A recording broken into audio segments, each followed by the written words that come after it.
Taarifa hizi za ndani ambazo tunazileta moja kwa moja kutoka hapa Mbeya, Tanzania. Naomba ikiwa wewe ni mgeni hauja subscribe katika channel hii ya habari ya Tanzania ITV, uchukue sekunde moja tu, bonyeza batoni ya subscribe, washa kengele ili kuendelea kupata taarifa hizi kemkem kila wakati. Cha muhimu cha kuzingatia, ukaweze kubonyeza alama ya like na karibu.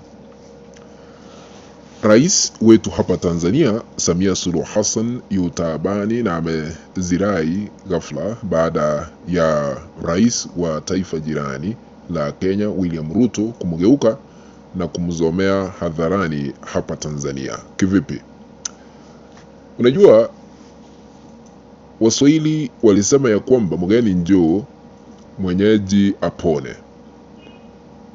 Ruto wa Kenya akakuja hapa Tanzania akasema kutakuwa na ujenzi wa kiwanda cha kusafisha mafuta kule Tanga. Baadaye Samia na kimbelembele yake akasema haelewi hayo ambayo Ruto aliweza kuyatangaza, kiwanda ambacho kingetoa usaidizi kwa Watanzania. Sasa Ruto naye alimugeuka na kumzomea baadaye kwa kusema hivi, tumsikize. Nimeambiwa ya kwamba tangazo letu kwamba tujenge refinery pale Tanga imewakera kiasi. Ningejua ningetangaza hiyo refinery ijengwe Mombasa. Sauti hiyo ni ya Rais Ruto, akasema ya kwamba alitangaza ujenzi wa kiwanda cha kusafisha mafuta kule Tanga hapa Tanzania, lakini matamshi yake yalionekana kumkera Rais Samia, lakini angejua angetangaza kiwanda hicho kijengwe kule Kenya kwao Mombasa, wala sio hapa Tanzania, jambo ambalo liweza kumlazimisha Samia kuhuzunika na kuzirai akiwa kwa kiti, kwa kushtuka kwamba ujenzi huu unaweza kuhamishwa katika taifa la Kenya tena. Unajua, Samia vile anaendesha shughuli zake za uongozi, anadhani marais wengine wanafanya vile anafanya. Ndio maana amekataa kumwachilia Tundu Lissu ambaye amemfunga kwa zaidi ya mwaka mmoja sasa pasipokuwa na kosa lolote. Ndio maana sasa hivi watu wanaendelea kutekwa nyara chini ya uongozi wake. Ndio maana hamna uwajibikaji kwa wale ambao walipoteza maisha yao tarehe 29 Oktoba mwaka jana wa 2025. Ndio maana tume ya Jaji Chande ilijaribu kumsafisha na kukiri walioangamia ni chini ya watu 518.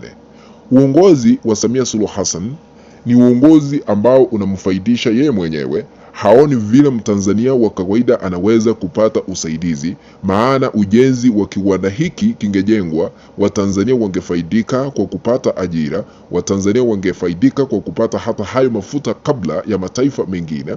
Lakini yeye uongozi wake anajifikiria yeye mwenyewe, hafikiri Watanzania wengine. Ni kivipi tunaenda kufaidika sisi Watanzania? Ni kivipi tunaenda kufaidika sisi wa Mbeya hapa Tanzania, hata wale wa Mwanza, hata wale wa Dar es Salaam na mikoa mingine? Yeye anafikiria yeye peke yake na familia yake, kwa sababu aliamua kuwaweka familia yake peke yake katika uongozi. Akamweka Abdul kuwa mkubwa wa idara ya usalama hapa Tanzania, akamweka mtoto wake Wanu kuwa msaidizi ama makamu waziri katika wizara ya elimu.